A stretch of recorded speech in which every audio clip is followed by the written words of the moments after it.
ਦੁਬਦਾ ਇਸ ਨੂੰ ਕਹਿੰਦੇ ਨੇ। ਦੋ ਪਾਸੇ ਦੀ ਧਾਵਨਾ ਪੈਦਾ ਹੋ ਗਈ, ਹੈ ਕਿ ਨਹੀਂ ਹੈ। ਦਰਅਸਲ ਜਿਸ ਵਕਤ ਮਨ ਦੇ 'ਚ ਖਿਆਲ ਹੁੰਦਾ ਹੈ ਤਾਂ ਮਨੁੱਖ ਈਸ਼ਵਰ ਦੇ ਨੇੜੇ ਹੁੰਦਾ ਹੈ, ਉਸ ਦੇ ਮਨ ਦੇ 'ਚ ਰਸ ਹੁੰਦਾ ਹੈ, ਟਿਕਾਓ ਹੁੰਦਾ ਹੈ, ਖੇੜਾ ਹੁੰਦੀ ਹੈ, ਖੁਸ਼ੀ ਹੁੰਦੀ ਹੈ। ਔਰ ਜਦ ਦੂਸਰਾ ਭਾਵ ਦੁਬਦਾ, दूसरी धावना पैदा हो जाती है, शक शायद नहीं है, उदों ये दूर हो जाता है।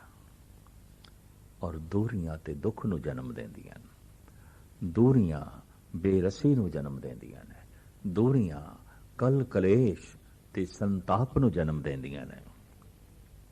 महाराज कहते ने दुबदा दा जन्म हो गया, विश्वास की लत टुट गई।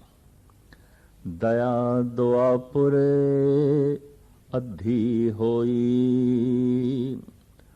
गुरमुख विरला चीने कोई। दुआपुर दे ते दया मानो अधी ही रह गई। कोई विरले गुरमुख ब्रह्म दा चिंतन करदा सी। कठोरता इस हद तक वध गई कि भरी सभा दे च भी भरजाई नूं नगन कीता जा सकता है। पंज भिरावां नूं, चचेरे भिरावां नूं जंगल दे भजाया जा सकता है और उन्हां दा सब कुछ खोया जा सकता है, उन्हां नूं बर्बाद कीता जा सकता है। दया कठोरता का रूप धारण कर गई। जद पिरा ते दया नहीं तो फिर गैरां नाल व्यवहार की होवेगा। ये दुआपुर दा नक्शा धन गुरु नानक देव जी महाराज समय की गति के मुताबिक साडे सामने रख देना। कली काल में एक कल राखी, बिन गुर पूरे किने न भाखी। कलयुग दे ते केवल धर्म दी इक्को ही कला रह गई, प्रभु दी कीर्ति। पर बिना गुरु दी समझ तो ये किसी ने भी भाखी नहीं, भाव ये कीर्ति किसी ने भी उच्चारण नहीं की थी। उन धर्म सिर्फ इक्को ही कला तो रह गया, प्रभु दी कीर्ति गायन करनी, नाम जपना, प्रभु दे गुण गाने। बस कलयुग दे यही एक कला रह गई। समय की गति दे गुरु नानक भी अपने ढंग नाल नापदे ने, पर मेरे पातशाह इसनूं बड़ी विज्ञानक सच्चाई उसनूं साडे सामने जो है रखदे ने। समय दी दुनिया विच युगां दी वंड और इस तो बाद मन दी दुनिया विच समय दी वंड। ये शब्द आसा दीवार विच है, सलोक दे रूप विच। सत्संगियां नूं कंठ है। नानक मेर शरीर का एक रथ रथवा। मेर मेरू जैसा है शरीर। मेरू सुमेर पर्वत तो शब्द लिया गया है। सुमेर पर्वत माला दे सब तो उच्चा मणका हुंदा है मेरू मणका। सारे शरीरां दे चों शरीर मनुख दा मेरू शरीर है, सुमेर पर्वत है। माड़ी मोटी पहाड़ी नहीं, सुमेर पर्वत है। ये महान शरीर है। महाराज कहते ने ये जो महान शरीर है, ये जो मेरू मणका है, ये जो सुमेर पर्वत है, इसके जीवन दे साधन, इदी तर्जे जिंदगी समय समय नाल बदलती रही है और विचारां दे आसरे ते बदलती रही है। ਯੁਗਾਂ ਦੀ ਤਬਦੀਲੀ ਖੜੀ ਮਨੁੱਖ ਤੇ ਹੀ ਹੈ। ਬਾਹਰ ਦੀ ਕਿਸੇ ਚੀਜ਼ ਦੇ ਉੱਤੇ ਯੁਗਾਂ ਦੀ ਤਬਦੀਲੀ ਖੜੀ ਨਹੀਂ। ਰਾਮਕਲੀ ਰਾਗ ਵਿੱਚ ਧੰਨ ਗੁਰੂ ਨਾਨਕ ਦੇਵ ਜੀ ਮਹਾਰਾਜ ਫਰਮਾਨ ਕਰਦੇ ਨੇ, ਸੋਈ ਚੰਦ ਚੜੇ ਸੇ ਤਾਰੇ, ਸੋਈ ਦਿਨਯਰ ਤਪਤ ਰਹੇ, ਸਾ ਧਰਤੀ ਸਾ ਪਵਨ ਝੁਲਾਰੇ, जुग जी खेले थां कैसे। ओही चंद्रमा है, ओही तारे ने, ओही गंगा है, ओही सागर है, ओही धरती है। और हजारां साल पहले भी पंज तत्तां दे मनुख होंदे सन, अज भी पंज तत्तां दे ने। ब्रह्मंड दे पंज तत्त ही व्यापक सन, अज भी पंज तत्त ने। धन गुरु अमरदास जी महाराज फरमान करते ने, पंच तत्त कर तुद सब सृष्ट साजी, कोई छेवां करियो जे किछ कीता होवे। तो सोई चंद चढ़े से तारे, सोई दिनयर तपत रहे, सा धरती सा पवन झुलारे, जुग जी खेले थां कैसे। आखिर सब कुछ ओही है, फिर इसनूं कलयुग क्यों कहते हैं? विचार बदल गए, जीवन शैली बदल गई। आग गुणा कल आईए। महाराज कहते हैं, मैं कहने लगा कलयुग आया है, कलयुग आया है। किवें पहचान करिए? जे को सत करे सो छीजे, तप घर तप न होई, जे को नाम ले बदनामी, कल के लक्षण यही। यही कलयुग दे लक्षण ने कि कोई उच्चा इखलाक धारण करने दा प्रण करे, मैं सच बोलना है और सतवादी जीवन बतीत करना है, छिज जाएगा। संसार विच बहु गिणती दे चल रहा झूठ इसनूं सतवादी नहीं रहन देगा। तप घर तप ना होई, तपीश्वर दा तप नहीं हो सकेगा, भ्रष्ट हो जाएगा। जे को नाम ले बदनामी, कल के लक्षण यही। जो नाम जपेगा, बंदगी करेगा, उन्हों मूर्ख आख्या जाएगा, भोला आख्या जाएगा, पछड़िया होया आख्या जाएगा, धर्मांध आख्या जाएगा। ये कलयुग दे लक्षण ने। महाराज कहते हैं, जिस सिकदारी किसे खुआरी, चाकर के है डरना, जा सिकदारे पवे जंजीरी, ता चाकर हथों मरना।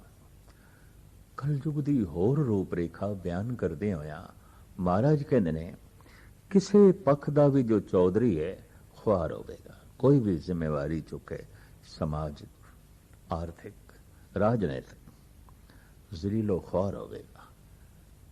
और उसनों अक्सर चाकरां तो डर के रहना पेगा, प्रजा तो डरदे हुए राजे जीणगे। जां सिकदारे पवे जंजीरी, तां चाकर हथों मरना। जे किधरे चौधरी बंधना दे पै जाए तो अक्सर मुलाजम दे हथों, चाकर दे हथों, नौकर दे हथों ही उसकी मौत होगी, सेवक दे हथों, मालिक की मौत होगी। ये तो सब कुछ असी देखते पे हाँ। घर दे नौकर ही घर दे मालिक नूं मार जाते ने, घर दे नौकर ही घर नूं लुट लेंदे ने। और अक्सर मालिक नौकरां तो डर डर के अपना जीवन बतीत करते हैं। प्रजा तो डरे हुए ने हुक्मरान, तो जो प्रजा तो डरे होया हुक्मरान है, वो तो फिर प्रजा के मुताबिक ही चलेगा। अगर प्रजा भ्रष्ट है, राजा भ्रष्ट हो जाएगा, राजा भ्रष्ट है, प्रजा भ्रष्ट हो जाएगी। ऐसी बैरूनी रंगत जो कलयुग दी है, धन गुरु नानक देव जी महाराज बयान कर देने और कहने, तपीश्वर तप नहीं कर सकेगा, जपीश्वर जप नहीं कर सकेगा, ਉੱਚਾ ਆਚਰਨ ਧਾਰਨੀ, जिसने प्रण कीता है अपने प्रण नु निभा नहीं सकेगा। जेको सत करे सो चीजे, तप घर तप न होई, जेको नाम लए बदनामी, कल के लक्षण ए कल युग दे लक्षण ने। ਇਹ ਤੇ ਹੋਈ ਬੈਰੋਨੀ ਰੂਪ ਦੇ ਕਲ ਯੁਗ ਦੀ, ਦੁਆਪੁਰ ਤ੍ਰੇਤੇ ਤੇ ਸਤਯੁਗ ਦੀ ਵਿਆਖਿਆ। ਇਸ ਨੂੰ ਜੋ ਅਧਿਆਤਮਕ ਰੰਗਤ ਗੁਰੂ ਨਾਨਕ ਦੇਵ ਜੀ ਮਹਾਰਾਜ ਨੇ ਦਿੱਤੀ ਹੈ ਔਰ ਉਸ ਦੀ ਜੋ ਵਿਆਖਿਆ ਭਾਈ ਗੁਰਦਾਸ ਨੇ ਕੀਤੀ ਹੈ, ਉਸ ਪਹਿਲੂ ਨੂੰ ਛੂਏ ਬਿਨਾ ਇਹ ਸਾਰੀ ਵਿਚਾਰਧਾਰਾ ਅਧੂਰੀ ਰਹਿ ਜਾਏਗੀ। ਉਂਝ ਵੀ ਯੁਗਾਂ ਦੀ ਇਹ ਵੰਡ ਭਾਰਤ ਦੇ ਰਿਸ਼ੀ ਮੁਨੀਆਂ ਨੇ ਹੀ ਕੀਤੀ ਹੈ ਔਰ ਇਹ ਇੱਕ ਪ੍ਰਬਲ ਸਚਾਈ ਹੈ ਕਿ ਧਰਮ ਦਾ ਬਹੁਤ ਗਹਿਰਾ ਬੋਧ, ਮਨੁੱਖ ਦੇ ਮਾਨਸਿਕ ਮੰਡਲ ਦਾ ਬਹੁਤ ਗਹਿਰਾ ਅਧਿਐਨ ਜੋ ਇਸ ਦੇਸ਼ ਦੇ ਚ ਹੋਇਆ ਹੈ ਹੋਰ ਕਿਧਰੇ ਵੀ ਨਹੀਂ ਹੋਇਆ। ਇਸ ਵਾਸਤੇ ਬੜੇ ਗਹਿਰੇ ਰਿਸ਼ੀ ਇਸ ਦੇਸ਼ ਨੇ ਪੈਦਾ ਕੀਤੇ। ਧਰਮ ਦਾ ਬਹੁਤ ਵੱਡਾ ਸਾਹਿਤ ਇਸ ਦੇਸ਼ ਨੇ ਪੈਦਾ ਕੀਤਾ। ਕਿਤਨੇ ਅਵਤਾਰ, ਕਿਤਨੇ ਸੰਤ, ਕਿਤਨੇ ਮਹਾਤਮਾ, ਕਿਤਨੇ ਭਗਤ ਇਸ ਦੇਸ਼ ਨੇ ਪੈਦਾ ਕੀਤੇ। ਭਰਿਆ ਹੋਇਆ ਹੈ ਇਹ ਦੇਸ਼ ਭਗਤਾਂ ਨਾਲ, ਸੰਤਾਂ ਨਾਲ, ਅਵਤਾਰਾਂ ਨਾਲ, ਗੁਰੂਆਂ ਨਾਲ। ਇਸ ਨੂੰ ਐਸਾ ਕਹਿ ਦਈਏ ਕਿ ਵਾਈਬ੍ਰੇਸ਼ਨ ਇਸ ਦੇਸ਼ ਦੀ ਐਸੀ ਸੀ, ਮਾਹੌਲ ਇਸ ਦੇਸ਼ ਦਾ ਐਸਾ ਸੀ, ਸੰਤ ਪੈਦਾ ਹੋ ਰਹੇ ਸਨ, ਭਗਤ ਪੈਦਾ ਹੋ ਰਹੇ ਸਨ, ਅਵਤਾਰੀ ਪੁਰਸ਼ ਆ ਰਹੇ ਸਨ। ਇਸ ਦੇਸ਼ ਦੀ ਮਹਿਮਾ ਅੱਜ ਵੀ ਉਹਨਾਂ ਅਵਤਾਰਾਂ ਕਰਕੇ ਹੈ, ਅੱਜ ਵੀ ਉਹਨਾਂ ਭਗਤਾਂ ਕਰਕੇ ਹੈ। ਚਾਰ ਯੁੱਗਾਂ ਦੇ ਅਵਤਾਰਾਂ ਦੀ ਰੂਪ ਰੇਖਾ ਭੱਟਾਂ ਦੀ ਬਾਣੀ ਵਿੱਚ ਇੰਜ ਦਰਜ ਹੈ। ਭੱਟ ਕਹਿੰਦੇ ਨੇ, ਸਤਜੁਗ ਤੈ ਮਾਣਿਓ, ਛਲਿਓ ਬਲ ਬਾਵਨ ਭਾਇਓ, ਤ੍ਰੇਤੈ ਤੈ ਮਾਣਿਓ, ਰਾਮ ਰਘੁਵੰਸ ਕਹਾਇਓ, ਦੁਆਪੁਰ कृष्ण मुरार, कंस कृतारथ कियो, उगर सैन को राज, अभय भगतैं जन दियो, कल युग प्रमाण, नानक गुर अंगद अमर कहायो, श्री गुरु राज अब चले अटल, आद पुरख फुरमायो। सतयुग ਦੇ 52 ਬੋਨੇ ਅਵਤਾਰ, ਤ੍ਰੇਤੇ ਦੇ ਸ੍ਰੀ ਕ੍ਰਿਸ਼ਨ ਰੰਸੀ, ਦੁਆਪਰ ਦੇ ਸ੍ਰੀ ਕ੍ਰਿਸ਼ਨ ਯਾਦਵ ਵੰਸੀ ਔਰ ਕਲ ਯੁਗ ਦੇ ਧੰਨ ਗੁਰੂ ਨਾਨਕ ਦੇਵ ਜੀ ਮਹਾਰਾਜ ਬੇਦੀ ਬੰਸ ਦੇ ਉਜਾਗਰ ਹੋਏ। ਸਮੇਂ ਦੀ ਰੂਪ ਰੇਖਾ ਦੇ ਚ ਭੱਟ ਅਵਤਾਰਾਂ ਨੂੰ ਇਸ ਤਰੀਕੇ ਦੇ ਨਾਲ ਮੰਨਦੇ ਨੇ ਔਰ ਸਮੇਂ ਦਾ ਬੈਰੂਨੀ ਪ੍ਰਭਾਵ ਜਨਮ ਸਾਖੀ ਦੇ ਚ ਇੰਜ ਚਿਤਰਿਆ ਹੋਇਆ ਹੈ। ਧੰਨ ਗੁਰੂ ਨਾਨਕ ਦੇਵ ਜੀ ਮਹਾਰਾਜ ਫਰਮਾਨ ਕਰਦੇ ਨੇ, ਬਾਲੇ ਨੂੰ, ਮਰਦਾਨੇ ਨੂੰ ਸਮਝਾਉਂਦੇ ਨੇ, ਇਹ ਯੁੱਗ ਕੈਸਾ ਹੈ। ਜੇ ਬੈਠਾ ਤਾਂ ਆਖੀਏ ਬੈਠਾ 70 ਘਟ, ਜੇ ਚੱਲਾਂ ਤਾਂ ਆਖੀਏ ਛਾਰ ਗਿਆ ਸਿਤ ਘਟ। ਜੇ ਮੈਂ ਚੱਲਦਾ ਤੇ ਕਹਿੰਦੇ ਨੇ ਇਹ ਤੇ ਸਿਰ ਦੇ ਉੱਤੇ ਛਾਰ ਪਾ ਕੇ ਚਲਾ ਗਿਆ, ਮਿੱਟੀ ਪਾ ਕੇ ਚਲਾ ਗਿਆ। ਤੇ ਜੇ ਮੈਂ ਬੈਠਾ ਰਵਾਂ ਤੇ ਲੋਕੀ ਕਹਿੰਦੇ ਨੇ ਇਹ ਤੇ ਬਸ 70 ਬੈਠ ਕੇ ਹੀ ਬੈਠਾ ਹੋਇਆ, 70 ਮਲ ਕੇ ਹੀ ਬੈਠਾ ਹੋਇਆ। ਇਹ ਤੇ ਸਿਰਫ ਬੈਠਾ ਹੀ ਰਹਿੰਦਾ ਹੈ। ਜੇ ਬੈਠਾ ਤੈ ਆਖੀਏ ਬੈਠਾ 70 ਘਤ, ਜੇ ਚੱਲਾਂ ਤਾਂ ਆਖੀਏ ਛਾਰ ਗਿਆ ਸਿਰਗਤ, ਜੇ ਬੋਲਾਂ ਤਾਂ ਆਖੀਏ ਬੜਬੜ ਕਰੇ ਬਹੁਤ, ਚੁੱਪ ਰਹਾ ਤਾਂ ਆਖੀਏ ਐਸ ਘਟਨਾ ਹੀ ਮਤ।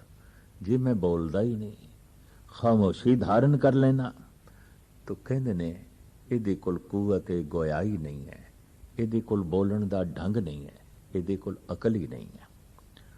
ਪਰ ਜੇ ਮੈਂ ਮੌਕਾ ਮਹਿਲ ਗੱਲ ਕਰਾਂ, ਬਾਤਚੀਤ ਕਰਾਂ, ਤੇ ਕਹਿੰਦੇ ਨੇ ਤੇ ਬੜਬੜ ਕਰਦਾ ਪਿਆ, ਬਸ ਬੋਲੀ ਜਾਂਦਾ, ਬੋਲੀ ਜਾਂਦਾ। ਜੇ ਬੋਲਾਂ ਤਾਂ ਆਖੀਏ ਬੜਬੜ ਕਰੇ ਬਹੁਤ, ਚੁੱਪ ਰਹਾ ਤਾਂ ਆਖੀਏ ਐਸ ਘਟਨਾ ਹੀ ਮਤ। ਕਾਈ ਗਾਲ ਨਾ ਮੇਵਨੀ ਕਰਤਾ ਹੀ ਰੱਖੇ ਪਤ। ਬਸ ਦੁਨੀਆ ਦਾ ਕੰਮ ਹੋ ਗਿਆ ਹੈ, ਨਿੰਦਾ ਕਰਨੀ ਔਰ ਨਿੰਦਾ ਕਰਨ ਲਈ ਬਹਾਨੇ ਲੱਭਣੇ। ਚੱਲ ਰਿਹਾ ਹੈ ਮਨੁੱਖ, ਲੈ ਖਾਕ ਉਡਾ ਕੇ ਚੱਲ ਰਿਹਾ ਹੈ। ਬੈਠਾ ਹੈ ਮਨੁੱਖ, ਬਸ ਬੈਠਾ ਹੀ ਰਹਿੰਦਾ ਹੈ, ਬੈਠਾ ਹੀ ਰਹਿੰਦਾ ਹੈ। ਬੋਲੇ ਬੜਬੜ ਕਰਦਾ ਪਿਆ, ਚੁੱਪ ਹੈ, ਮੂਰਖ ਹੈ। ਗਰਜ਼ ਕੇ ਨਿੰਦਾ ਕਰਨ ਦੇ ਬਹਾਨੇ। ਇਸ ਯੁੱਗ ਦੇ ਜਨਮ ਸਾਖੀ ਦੇ ਕਥਨ ਅਨੁਸਾਰ ਨਿੰਦਾ ਚਰਮ ਸੀਮਾ ਤੇ ਹੈ, ਔਰ ਮਨੁੱਖ ਕਦਮ ਕਦਮ ਦਿੱਤੇ ਨਿੰਦਾ ਕਰ ਰਿਹਾ ਹੈ ਔਰ ਨਿੰਦਾ ਕਰਨ ਦੇ ਬਹਾਨੇ ਲੱਭਦਾ ਹੈ। ਧੰਨ ਗੁਰੂ ਨਾਨਕ ਦੇਵ ਜੀ ਮਹਾਰਾਜ ਤੇ ਇੱਥੇ ਤੱਕ ਕਹਿੰਦੇ ਨੇ ਕਿ ਐਸੀ ਆਦਤ ਬਣ ਗਈ ਹੈ ਇਸ ਯੁੱਗ ਦੇ ਚ ਨਿੰਦਾ ਦੀ ਕਿ ਹੁਣ ਇਸ ਦਾ ਕੋਈ ਇਲਾਜ ਵੀ ਨਹੀਂ ਹੈ। ਔਖਦ ਸਭੇ ਕੀਤਿਅਨ ਨਿੰਦਕ ਕਾ ਦਾਰੂ ਨਾ ਹੈ। ਨਿੰਦਾ ਐਸੀ ਜ਼ਹਿਰ ਹੈ, ਐਸੀ ਕੁੜੱਤਨ ਹੈ, ਜਿਸ ਨਾਲ ਮਨੁੱਖ ਦੀ ਜ਼ਬਾਨ ਇਤਨੀ ਕੌੜੀ ਹੋ ਗਈ ਹੈ, ਇਤਨੀ ਕੌੜੀ ਹੋ ਗਈ ਹੈ। ਧੰਨ ਗੁਰੂ ਨਾਨਕ ਦੇਵ ਜੀ ਮਹਾਰਾਜ ਕਹਿੰਦੇ ਨੇ ਤੁਮੀ ਤੁਮਾ ਵਿਸ ਅਕ ਧਤੂਰਾ ਨਿਮ ਫਲ, ਮਨਮੁਖ ਵਸੈ ਤਿਸ ਜਿਸ ਤੋਂ ਚਿਤ ਨਾ ਆਵਈ। हे ਪ੍ਰਭੂ,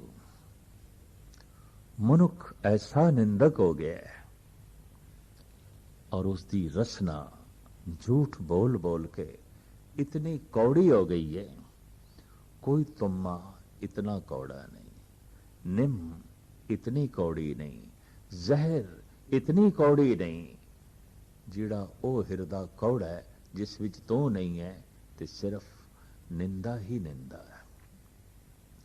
धन गुरु नानक देव जी महाराज इंज फरमान करते हैं,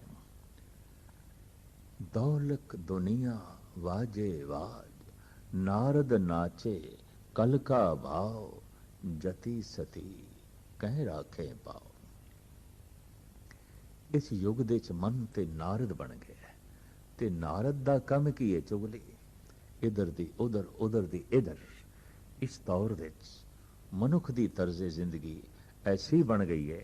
महाराज कहते हैं मनुख दा मन नारद है, नारद नाचे कल का भाव, जति सती कह राखे पाओ।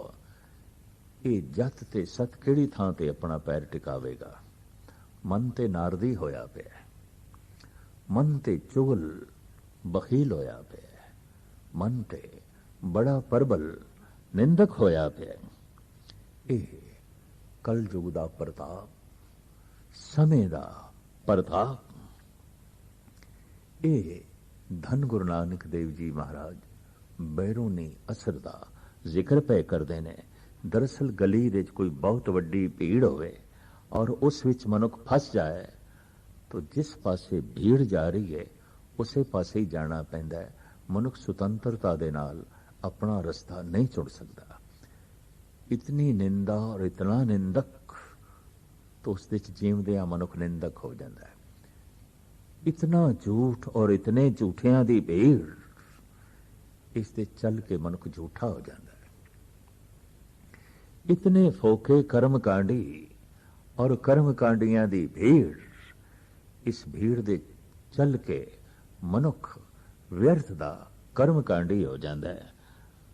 और ये ते ਇੱਕ ਮਨ ਦਾ ਸੁਭਾਅ ਹੈ ਕਿ ਇਹਦੇ ਉੱਤੇ ਅਕਸਰ ਪ੍ਰਭਾਵ ਪੈਂਦਾ ਹੈ ਭੀੜ ਦਾ। ਮਨੁੱਖ ਕਹਿੰਦਾ ਹੈ ਇਤਨੇ ਸਾਰੇ ਮਨੁੱਖ ਜੋ ਚੱਲ ਰਹੇ ਨੇ ਤੇ ਗਲਤ ਕਿਸ ਤਰ੍ਹਾਂ ਹੋ ਸਕਦੇ ਨੇ। ਦਰਅਸਲ ਬਹੁ ਗਿਣਤੀ ਹੀ ਗਲਤ ਹੋ ਸਕਦੀ ਹੈ। ਕਿਸੇ ਸਮੇਂ ਮਹਾਤਮਾ ਬੁੱਧ ਨੇ ਬੜਾ ਕੀਮਤੀ ਕੌਲ ਆਪਣੇ ਚਚੇਰੇ ਭਰਾ ਦੇ ਸਾਹਮਣੇ ਰੱਖਿਆ ਸੀ। ਆਨੰਦ, ਬਹੁਤ ਵੱਡੀ ਭੀੜ ਦੇ ਵਿੱਚ ਕੋਈ ਚੰਗੇ ਮਨੁੱਖ ਨਹੀਂ ਆਉਂਦੇ ਔਰ ਚੰਗੇ ਮਨੁੱਖਾਂ ਦੀ ਕੋਈ ਭੀੜ ਨਹੀਂ ਆਉਂਦੀ। ਬਹੁ ਗਿਣਤੀ ਤੇ ਹਮੇਸ਼ਾ ਹੀ ਗਲਤ ਹੋਵੇਗੀ। ਭੀੜ ਹਮੇਸ਼ਾ ਬੁਰਿਆਂ ਦੀ ਆਉਂਦੀ ਹੈ। ਨੇਕ ਤੇ ਬਹੁਤ ਥੋੜੇ ਹੀ ਤੋਂ। ਗੀਟੀਆਂ ਤੇ ਪੱਥਰ ਆਮ ਮਿਲ ਸਕਦੇ ਨੇ ਪਹਾੜਾਂ ਤੇ, ਹੀਰੇ ਤੇ ਕਿਧਰ ਕਿਧਰੇ। ਸੰਖ ਤੇ ਸਿੱਪੀਆਂ ਸਾਗਰ ਦੇ ਤੱਟ ਤੇ ਵੀ ਲੱਭ ਪੈਂਦੀਆਂ ਨੇ, ਪਰ ਮੋਤੀ ਤੇ ਕਿਧਰੇ ਕਿਧਰੇ ਹੀ ਉਪਲਬਧ ਹੋ ਸਕਦੇ ਨੇ। ਕਿੱਕਰ ਤੇ ਸਾਰੀ ਧਰਤੀ ਦੇ ਚ ਮਿਲਦਾ ਹੈ, ਪਰ ਚੰਦਨ ਦਾ ਬ੍ਰਿਕਸ਼ ਤੇ ਕਿਧਰੇ ਕਿਧਰੇ। ਜਿਤਨੀ ਮਿਕਦਾਰ ਵਿੱਚ ਕੋਇਲਾ ਨਿਕਲਦਾ ਹੈ ਪਹਾੜਾਂ ਦੀ ਕੁੱਖ ਦੇ ਚੋਂ, ਉਤਨਾ ਸੋਨਾ ਨਹੀਂ। तो कल युग एक कलेश भरिया युग और कलेश व्यापक ए दुनिया बड़ी भीड़। तो मनुख दा मन कलेशमई हो गया। झूठियां दी भीड़ दे झूठा हो गया, निंदकां दी भीड़ दे निंदक हो गया, लोभियां दी भीड़ दे लोभी हो गया है। इस तरह दी भीड़ दे मनुख जी रहा है। नारद नाचे कल का भाव, जति सती कह राखे पाओ। नारद दी तरह मन नच रहा है, चुगलखोर हो गया है। इथे जति अपना पैर किहड़ी थां ते टिकावेगा, सारी धरती जल रही है। इथे सती किहड़ी थां ते बैठना चाहेगा, सारे अस्थान गंदे हो चुके हैं। तो ये समय दी रूपरेखा जो प्रभावित कर रही है मनुख दी तर्जे जिंदगी नूं। धन गुरु नानक देव जी महाराज, धन गुरु रामदास जी महाराज, धन गुरु अर्जन देव जी महाराज और भगत रविदास ते कबीर अपने आलमाना ढंग नाल बयान करते ने। पर हुण मानसिक तल ते सतयुग, त्रेता, द्वापर ते कलयुग दी व्याख्या जो गुरु नानक ते भाई गुरदास ने बयान कीती है, इन्हां शब्दां दी व्याख्या मैं पेश करन लगा।